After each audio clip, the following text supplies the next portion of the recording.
तो भाई देखो, चेन्नई सुपर किंग्स के फैंस ऑलरेडी इस बात से दुखी थे, ऑलरेडी इस बात का मातम बना रहे थे कि चेन्नई सुपर किंग्स आईपीएल 2024 के प्लेऑफ से बाहर हो गई है। लेकिन फिलहाल भाई मातम एक ही इंसान बना रहा है, none other than Ravindra Jadeja. क्योंकि रविंद्र जडेजा से हाल ही में इतनी बड़ी गलती हुई है कि चारों तरफ से उनको भारी ट्रोलिंग का सामना करना पड़ रहा है। हुआ असल में यह कि एक सोशल मीडिया यूजर ने एक पोस्ट शेयर करी थी, जिस पोस्ट के माध्यम से वो यूजर ये बताना चाह रहा था कि जडेजा जो है वो धोनी के सबसे बड़े सगे हैं, जडेजा ही हैं जो सबसे ज्यादा धोनी की कैप्टेंसी में परफॉर्म करते थे। जब जब मुसीबत आती थी जडेजा ही खड़े होते थे, जबकि कोहली और रोहित उस तरीके से धोनी का साथ कभी नहीं दिया उनकी कैप्टेंसी में जितना साथ रविंद्र जडेजा ने दिया। यहां पे एग्जांपल के तौर पे शेयर करते हुए उस यूजर ने लिखा कि चाहे हम साल 2013 की चैंपियंस ट्रॉफी की बात कर लें, वहां भी फाइनल मैच में जडेजा ने 25 बॉलों पे 33 रन का योगदान बल्ले से दिया था और बॉलिंग में 24 रन देके 2 विकेट भी लिए थे। मैं बता दूं आपको कि जडेजा उस फाइनल के मैन ऑफ द मैच बने थे। इसके अलावा इस यूजर ने यह भी कहा कि अगर हम 2019 ओडीआई वर्ल्ड कप की बात कर लें तो वहां भी जडेजा ही थे जो धोनी का साथ दे रहे थे, जो बस ये चाह रहे थे कि धोनी को इंटरनेशनल क्रिकेट से एक अच्छा फेवर मिल सके। उसके बाद आगे के एग्जांपल में वो यूजर लिखता है कि 2023 आईपीएल फाइनल की बात करें तो वहां पे भी जडेजा ही थे जिसने धोनी को और सीएसके को वो फाइनल जिताया था और धोनी को खुश कर दिया था। उसके बाद अगर हाल ही में खेले गए चेन्नई वर्सेस आरसीबी मैच की बात करें तो यूजर कहता है कि यहां पे भी धोनी का साथ बस एक ही प्लेयर दे रहा था, none other than Ravindra Jadeja. देखो, इस पोस्ट से कहीं ना कहीं ये तो पता चल जाता है कि ये जो यूजर है ये पूरे तरीके से एक सीएसके फैन था, एक धोनी फैन था, इसलिए इसने इस तरीके की पोस्ट शेयर करी। इसने यहां पे वो एग्जांपल्स दूर दूर तक शेयर ही नहीं करे जिन मैचेस में रोहित शर्मा और विराट कोहली ने भर भर के कंट्रीब्यूशन दिया था जब कैप्टन महेंद्र सिंह धोनी थे। मतलब भाई देखो, धोनी तो इतने लंबे वक्त तक कैप्टन रहे हैं और भाई रोहित शर्मा और विराट कोहली ने अपना जो पीक भी टच करा है ना, वो असल में धोनी की कैप्टनसी में ही करा है। ये दोनों भाई बने ही धोनी की कैप्टनसी के अंडर हैं, तो ऐसा हो ही नहीं सकता कि धोनी की कैप्टनसी में इन दोनों ने कुछ करा ना हो। और जहां इस यूजर ने बात करी 2013 में खेली गई चैंपियंस ट्रॉफी के फाइनल की, तो मैं बता दूं कि उस फाइनल में इंडिया की तरफ से जिस बैट्समैन ने सबसे ज्यादा रन बनाए थे वो कोई और नहीं, वो भी विराट कोहली थे, जिन्होंने 34 बॉलों पे 43 रन का एक महत्वपूर्ण योगदान दिया था। और उसी चैंपियंस ट्रॉफी की टूर्नामेंट में मैं बता दूं Rohit Sharma 4th highest run getter थे, इंडिया के लिए नहीं, ओवरऑल बात कर रहा हूं, 4th हाईएस्ट रन गेटर कोई और नहीं, रोहित शर्मा थे। तो ये कहना बहुत ही गलत होगा कि भाई जो जडेजा हैं सिर्फ वही धोनी की कैप्टनसी के अंदर चले हैं। लेकिन फिलहाल आप ये सोच रहे होंगे कि मैंने ऐसा क्यों कहा कि मुसीबतें जो हैं वो जडेजा के लिए बढ़ गई हैं और उनको ट्रोल किया जा रहा है। तो भाई हुआ असल में ये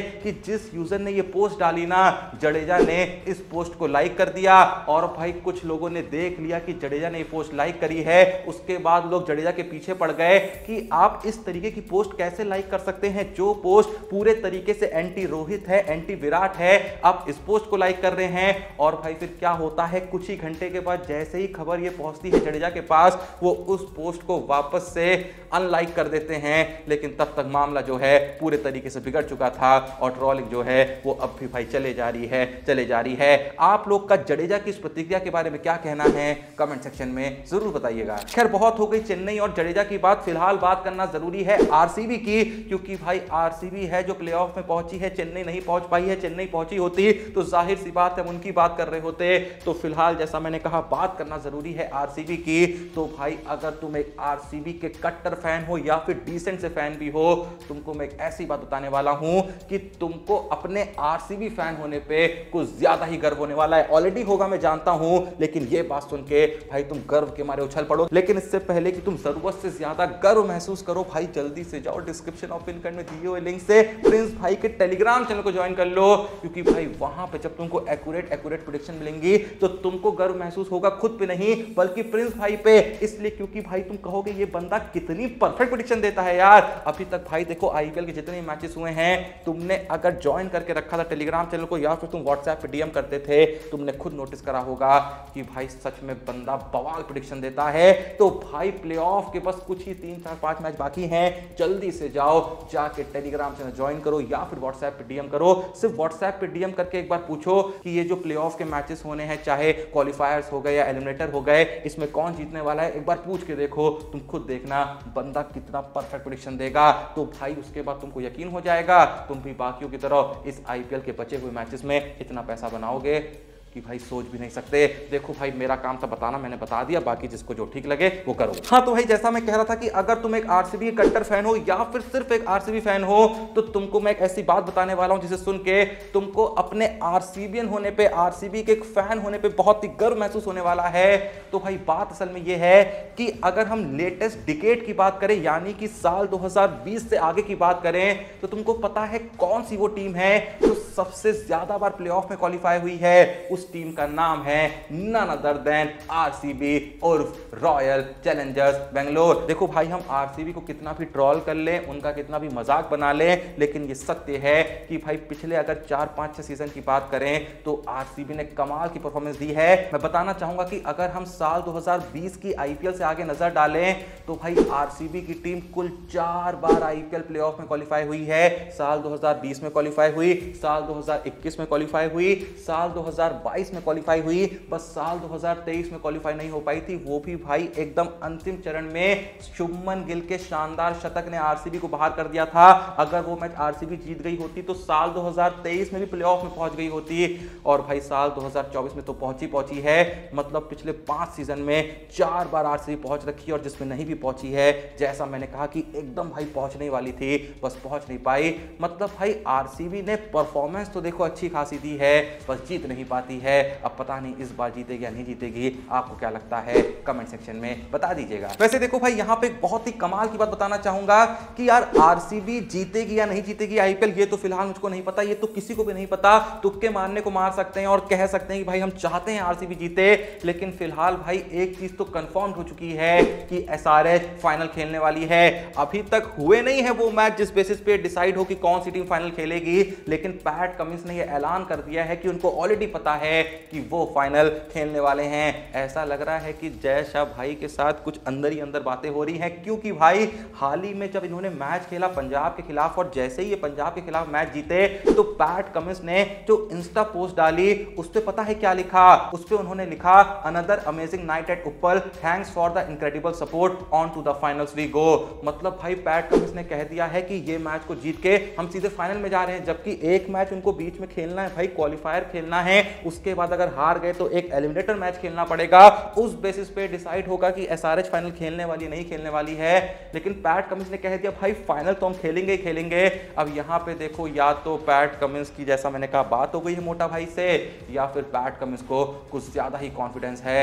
अब भाई ये कॉन्फिडेंस सही साबित होगा या नहीं होगा ये तो वक्त ही बताएगा। लेकिन भाई पैट कमिंस की ये लाइन पढ़ने के बाद ना केकेआर वालों की बहुत फटी पड़ी है, उनको भी नहीं समझ में आ रहा है कि यार इसको पहले से कैसे पता कि हमारे खिलाफ ये जो मैच खेलने वाला है उसे हम हारने वाले हैं। भाई मेरे हिसाब से तो पैट कमिंस को शायद आईपीएल का फॉर्मेट अच्छे से नहीं समझ में आया होगा, उनको किसी ने ये बता दिया होगा कि अगर टॉप 2 में पहुंच जाते हो तो सीधे फाइनल में पहुंच जाते हो।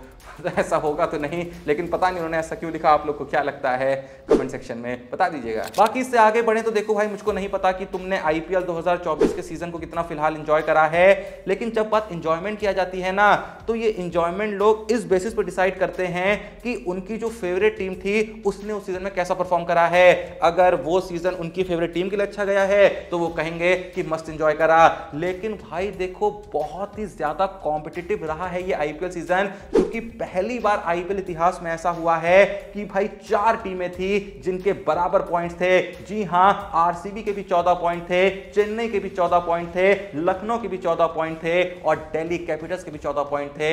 लेकिन रन रेट जो था वो सबसे बेहतरीन था आरसीबी का, इसलिए आरसीबी पहुंच गई। मतलब इस सीजन ने बहुत ही अच्छे से हर टीम को ये सिखा दिया है कि भाई जब बात आईपीएल की आ जाती है ना तो यहां पे सिर्फ ये मैटर नहीं करता कि आप मैच जीते, बल्कि ये भी मैटर करता है कि मैच आपने कितने अंतर से जीता है। मतलब भाई याद करो वो जो आरसीबी और एसआरएच का मैच हुआ था ना, जहां भाई एसआरएच ने भर भर के रन मारे थे। उस मैच में अगर दिनेश कार्तिक ने वो शानदार पारी नहीं खेली होती, कुछ 35 बॉल पे 85-86 मारे थे, 38 बॉल पे शायद मारे थे, अगर वो पारी नहीं खेली होती ना दिनेश कार्तिक ने, अगर उतने रन नहीं मारे होते तो पता नहीं भाई आरसीबी रन रेट में कहां चल रही होती, क्योंकि भाई उस मैच में कुछ भी खास नहीं कर रहे थे आरसीबी के बैट्समैन। दिनेश कार्तिक ने अकेले दम पे पूरी कहानी पलट के रख दी थी। तो कहीं ना कहीं भाई एक बहुत ही बड़ा क्रेडिट जाता है यहां पे दिनेश कार्तिक को कि उन्होंने वो पारी खेली। उसी का नतीजा है कि आरसीबी प्लेऑफ में क्वालिफाई हो गई है। लेकिन देखो यार, यहां पे मैं एक और बात छेड़ना चाहूंगा। देखो ये तो तुमको पता ही है कि हाल ही में इंडिया का T20 वर्ल्ड कप 2024 के लिए स्क्वाड सामने आया